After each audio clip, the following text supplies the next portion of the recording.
Ya son las 12 horas con 37 minutos, 12 con 37 minutos. A esta hora saludamos a través de Skype a Anderson Argotti, analista económico, economista. Buenas tardes, señor Argotti. Gracias por atender la llamada Pichincha Universal. Bienvenido. Hoy el vicepresidente de la República, Otto Sonnenholner, anunció que será el jefe de Estado quien presentará o anunciará nuevas medidas económicas para enfrentar la crisis generada por el coronavirus. ¿A dónde cree usted que van a apuntar esta vez las nuevas medidas económicas que anunciaría el presidente de la República? Buenas tardes, muchísimas gracias por este espacio. En realidad para mí es bastante un gusto el poder compartir con ustedes algunas ideas sobre el tema económico. Saludos a la ciudadanía de Pichincha y del Ecuador como tal.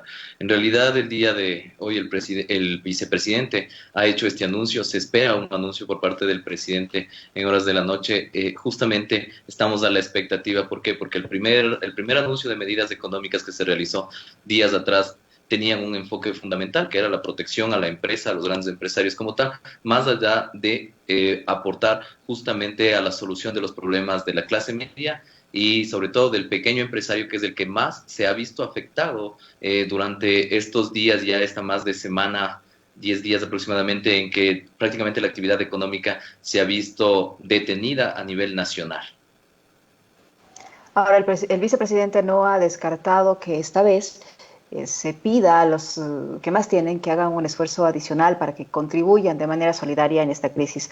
¿Usted cree que con las medidas que se han adoptado hasta el momento existe todavía esa posibilidad de que se exija a los que más tienen que pongan un grano de arena y que esta vez sí sean solidarios con los que menos poseen?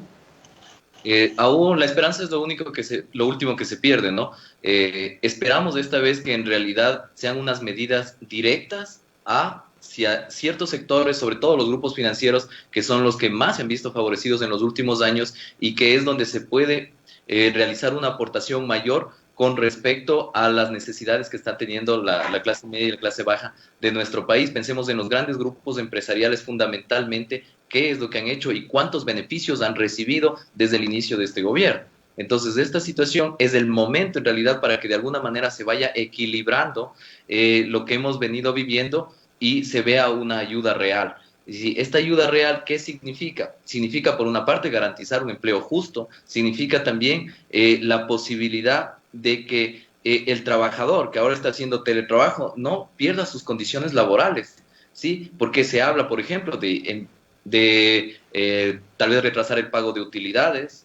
Se habla, por ejemplo, también de no el pago o de retrasar también o diferir el periodo de seguridad social y todo eso. Y bueno, estas medidas pueden ser oportunas para la pequeña empresa, pero para el gran empresario que tiene una acumulación de capital bastante fuerte, capaz y estas medidas pues en realidad son un regalo y no están presionando demasiado sobre lo que en realidad en este momento requiere el Ecuador. Ahora, señor, el nuevo ministro de Trabajo ha planteado la posibilidad de que sean los empleadores y los trabajadores los que se pongan de acuerdo sobre cómo se pagaría, o si se pagaría o no, el sueldo de fin de mes y el siguiente, por la situación que se vive ahora en el país. Muchas empresas no han podido continuar con su actividad productiva y el ministro de Trabajo, el flamante ministro de Trabajo, no descarta esta posibilidad, acogiéndose, dice él, a un artículo del Código del Trabajo que daría esas facilidades. ¿Usted cree que esto es posible, que esto es justo?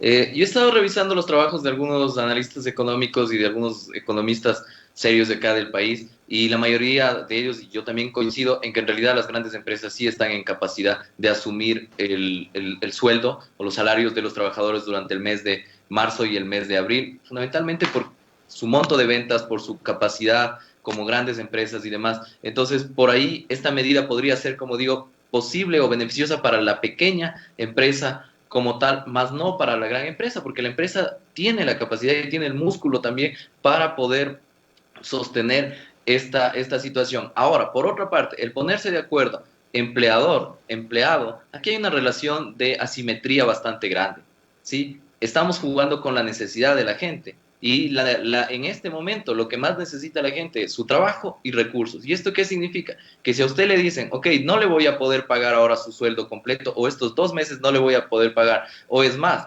señor, usted trabaje por la mitad de su salario estos 2 meses, 10 horas más por teletrabajo o las horas que sea por teletrabajo, lo que sea, es una relación de asimetría. ¿Por qué? Porque se está jugando con la necesidad de las personas. Entonces ahí no estamos siendo justos para con el trabajador. Sí está ganando su espacio la empresa y está manteniendo sus condiciones y está manteniendo tal vez o incluso superando sus niveles de producción, pero el trabajador como tal se está viendo perjudicado y ese no es el fin de la economía. El fin de la economía Está manteniendo sus fundamentalmente es condiciones y proteger a está todos y manteniendo tratar tal de vez o entre incluso todos superar. surgir, más no utilizar esta diferencia de tamaño o esta asimetría existente para beneficiar a uno solo. Son las 12 horas con 43 minutos. Conversamos con Anderson Argotti, analista económico, economista Argotti. Otra situación que está generando insatisfacción entre la población es las medidas que se han adoptado para, de una u otra manera, ayudar a enfrentar esta crisis económica en las personas que viven del comercio informal, que viven del día a día. Se ha anunciado por parte del gobierno y de GATS la entrega de raciones alimenticias por parte del gobierno de un bono de $60, para lo cual tienen que llamar al MIES y ahí les dirán si son o no beneficiarios de ese bono. Pero ¿qué pasa con los que no son beneficiarios y a los que no les llega la ración alimenticia? Es tanta gente por el nivel de desempleo que tiene el país que está enfrentado a una situación económica sumamente difícil en estos momentos y obviamente esto, si a esto se le añade el hecho de que no puedes ejercer su actividad productiva por mínima que sea, se vuelve una situación caótica para miles y miles de ecuatorianos. Sí, por supuesto. Pensemos en algo. Vamos por parte de esto. Es una pregunta bastante interesante. En primer lugar, ¿cuál es el umbral de la pobreza por ingresos en el país? El umbral de la pobreza por ingresos en el país es de $80, ¿sí? En cifras cerradas, $80. Esto significa que la persona, o más bien la familia que recibe menos de $80 al mes, es pobre, ¿sí? Está bajo la línea de la pobreza. Entonces, si nosotros estamos, por una parte, o se ha restringido la actividad económica y estas familias, estas personas no tienen ingresos, y por otra parte le estamos dando una transferencia social de $60, estamos diciendo que estamos incrementando la cantidad de pobres de manera inmediata sobre el país, ¿no es cierto? Entonces, eso es un problema. ¿Por qué? Porque vivir con $80 significa que usted prácticamente tiene que vivir unas condiciones de restricción bastante grandes. No va a poder realizar o comprar o consumir de la manera como usted, entre comillas, tenía o estaba acostumbrada, pero más allá de eso, no es por su culpa, ¿sí? ¿Por qué? Porque usted tiene la capacidad y usted sabe la forma por la cual gana sus ingresos, pero ahora se ve restringido completamente por una situación de salubridad y todo eso. Entonces ahí el gobierno, un gobierno responsable, tiene que por lo menos garantizar unas situaciones en las cuales no se caiga dentro de la pobreza en las familias, porque caso contrario, no solo desde el punto de vista de los indicadores económicos vamos a tener un problema grave, sino desde el punto de vista de las vidas humanas. Ahora, por otra parte, la base social existente, el grupo de personas beneficiarias, es insuficiente, ¿sí? Es insuficiente, ¿por qué? Porque no se han hecho censos sociales adecuados, porque no ha habido un sistema de registro que diga, ok, ¿en qué momento? O sea, ok, más o menos como vamos a tener este toque de queda, la gente no va a poder salir a trabajar, ¿sí? Esto será en 2 días o 3 días, por lo tanto, por favor, regístrese usted en este lugar si es que va a ser beneficioso o no, beneficiario o no. Entonces, eso no ha habido. Muchas familias no tienen acceso a llamadas telefónicas, también recordemos, hay una población rural bastante grande, ¿sí? Que está en torno al 43% en torno a pobreza, la población rural, y eso qué es lo que nos dice, es que la situación en el Ecuador se vuelve cada vez más caótica, se vuelve cada vez más compleja, y $60 no son suficientes, pero por otra parte, lo que digo, o sea, más allá del impacto económico, es el impacto también psicológico y personal de, ok, yo puedo trabajar, tengo todas las ganas de trabajar, pero no me dejan salir a trabajar. Y recordemos que 5 millones de ecuatorianos están en esta situación de subempleo en el país. Entonces, una gran cantidad de gente que no encuentra alternativa. No sé si se pueda cubrir o se esté cubriendo a todas estas personas. Así es, son las 12 horas con 46 minutos. Estamos conversando con Anderson Argotti, analista económico, economista Argotti. Una decisión que ha adoptado el gobierno nacional en las últimas horas, como es pagar un tramo de la deuda en capital, más de alrededor de 350 millones, ha sido cuestionada por diferentes sectores y alabada también por otros sectores. Esto, según las autoridades, fue una decisión de responsabilidad, puesto que si no se hacía este pago, se cerraban las puertas del financiamiento internacional. Esto ha sido desmentido por algunos economistas, incluso ex ministros de Economía, que aseguran que habían otras alternativas, no necesariamente llegar a pagar estos recursos de deuda cuando se necesitaban esos mismos recursos para atender la crisis sanitaria. ¿Cuál hubiera sido la medida correcta a su criterio, economista Argotti, que debieron haber adoptado las autoridades? ¿Cuál era su responsabilidad fundamental en estos momentos con la gente, para salvar la situación generada por el coronavirus, o con los organismos internacionales? Yo siempre he creído que la responsabilidad de la economía es con las personas.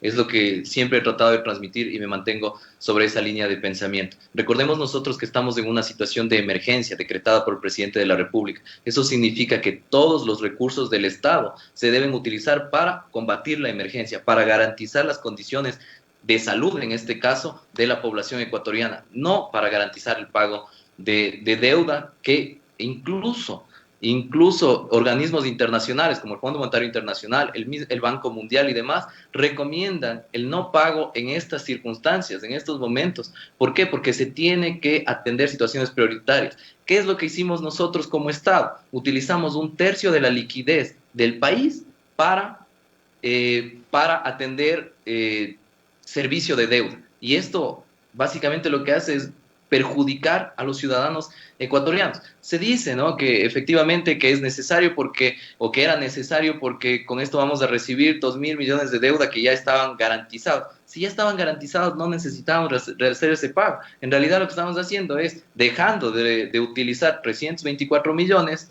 sí, que también se hubiesen servido, y aparte, si ya estaba garantizado esa emisión de deuda, podíamos utilizar eso y teníamos 2.300 millones, más no tener 1.700 millones en el mejor de los casos, o 1.600 millones en el mejor de los casos, si es que nos dan, porque todavía no se ha dicho quién va a emitir esa deuda, cuándo llegará esa deuda o ese dinero al país y demás. Entonces fue creo yo, una decisión arbitraria, y dentro de la economía también siempre hay una sospecha de duda, una estela de duda sobre lo que se denomina el insider trading.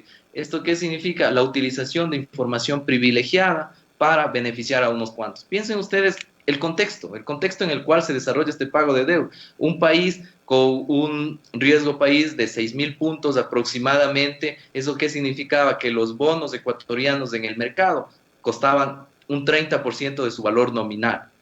Y en el momento en que se realiza un pago sobre el 100% de su valor nominal, aquellas personas que con información compraron esos bonos a precio barato, triplicaron o duplicaron su ganancia en un instante, en cuestión de horas. Entonces, esas sospechas dentro de la economía también tienen que ser saldadas y se tiene que hablar claro. El señor ministro de Finanzas dijo: me he reunido con los tenedores de bonos y hemos decidido que. ¿Quiénes son esos tenedores de bonos? Creo que es importante transparentar esa información al país. ¿Por qué razón? Porque tal vez se está privilegiando a grupos o a personas nacionales e internacionales, haciendo de menos la situación de salud crítica que vive la economía ecuatoriana en este momento. Muchísimas gracias, economista Argotti. Le queremos agradecer por su presencia a través de Skype en nuestra emisión segunda de Punto Noticias. Por su tiempo, era el economista Anderson Argotti, analista económico, que nos ha acompañado en la segunda entrega de Punto Noticias a través de Pichincha Universal. Gracias a la distancia, vamos nosotros a hacer una brevísima pausa y enseguida volvemos con más información. Muchas gracias.